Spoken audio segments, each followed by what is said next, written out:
It's 2 a.m. in Los Angeles, and a marketing executive sits in his leased Mercedes outside a closed office building, answering emails because the parking garage has better lighting than his studio apartment. He's wearing a Rolex he cannot afford, drinking his third Red Bull, secretly terrified someone will discover he is drowning in $40,000 of credit card debt just to maintain the appearance of success. Now picture this. It is 8 a.m. in Copenhagen, and the CEO of a billion-dollar renewable energy company is riding a standard bicycle to work in a plain navy jacket that costs $70. No one recognizes him because he looks exactly like everyone else on the bike path, which is exactly the point. He owns his home outright, has zero debt, and will retire a multimillionaire, but if you saw him in a coffee shop, you would assume he works in accounting. This is not an isolated case. This is the direct result of one of the most psychologically brutal yet liberating cultural rules on Earth. A rule Americans would consider dystopian, yet it has created some of the happiest, wealthiest populations in human history. It is called Janteloven, or the Law of Jante, and it can be summarized in one sentence. You're not to think you are anyone special, or that you are better than us.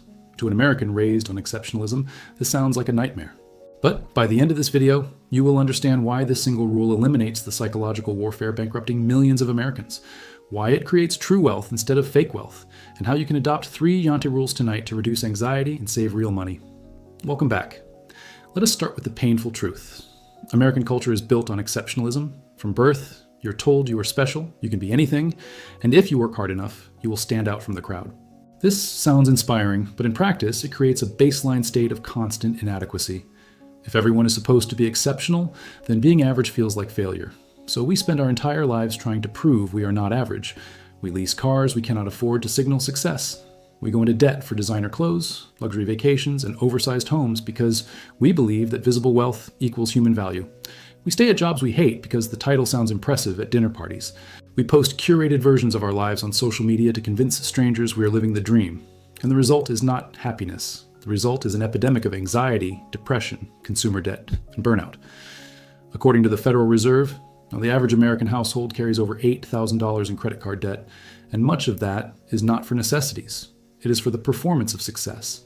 Meanwhile, in Scandinavia, the cultural operating system runs on the opposite principle. Janteloven is not a legal law.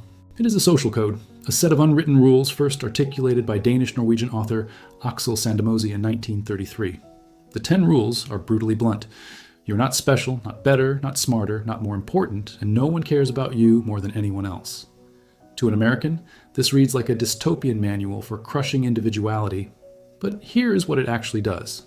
It completely removes the need to perform status. If the entire culture agrees that showing off is socially unacceptable, then the game of keeping up with the Joneses simply does not exist. You do not need the Rolex because no one is impressed by it. You do not need the luxury car because driving one does not earn respect. It earns side-eye for being flashy. You do not need to announce your accomplishments because humility is the default and bragging is embarrassing. This creates what economists call stealth wealth. Scandinavians have some of the highest savings rates in the world, not because they earn dramatically more, but because they spend dramatically less on status signaling. When you remove the social pressure to look rich, people actually become rich. They invest in index funds instead of leasing BMWs. They buy modest homes they can pay off instead of McMansions that drain them for 30 years. They wear unbranded clothing from normal stores because no one is checking the label. The psychological freedom this creates is almost impossible to overstate. Imagine waking up tomorrow and knowing that no one cares what car you drive, what watch you wear, or what title is on your business card. Imagine the relief of not having to compete in an unwinnable status race. That is what Janteloven offers. Now, some critics argue that Janteloven suppresses ambition and punishes success. Scandinavian cultures do struggle with tall poppy syndrome, where high achievers are sometimes discouraged from standing out. But the trade-off is worth examining.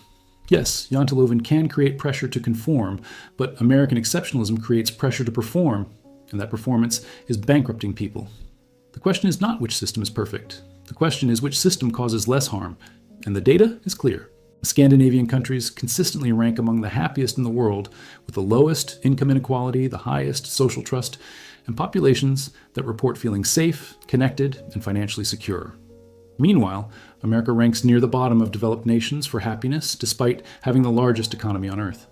So how do you actually apply this in your own life? Here are 3 Jante-based principles you can adopt tonight. First, adopt the invisible wealth protocol. Stop buying things to impress people who do not care about you. If you are considering a purchase and the primary reason is how it will look to others, do not buy it. Buy the reliable used car instead of the flashy lease. Wear the affordable watch that works instead of the luxury watch that impresses. Live in the home you can afford instead of the home that signals status. This single shift will save you tens of thousands of dollars per year and free up capital to invest in actual wealth. Second, detach your human value from your job title. In Scandinavian cultures, what you do for work is just one aspect of who you are, not the entirety of your identity. No one introduces themselves by leading with their job title because it is considered tacky. If someone asks what you do, try answering with your hobbies first and notice how the dynamic shifts. This is not about hiding your career. It is about refusing to let your professional role define your worth. The moment you stop tying your self-esteem to your LinkedIn profile, you stop making desperate career decisions just to have a better title. Third, embrace the relief of being average. This is the hardest one for Americans because we have been programmed to fear mediocrity. But here is the secret. Most of life is average, and average is not a failure. You do not need to be the best parent, the best employee, or the best anything. You just need to be good enough. Scandinavian cultures understand this. They celebrate competence over exceptionalism and value reliability over rockstar performance. That mindset creates stability, longevity, and contentment. When you stop trying to be exceptional and start trying to be consistently decent, you stop burning out. You stop overworking yourself to prove a point no one is asking you to prove.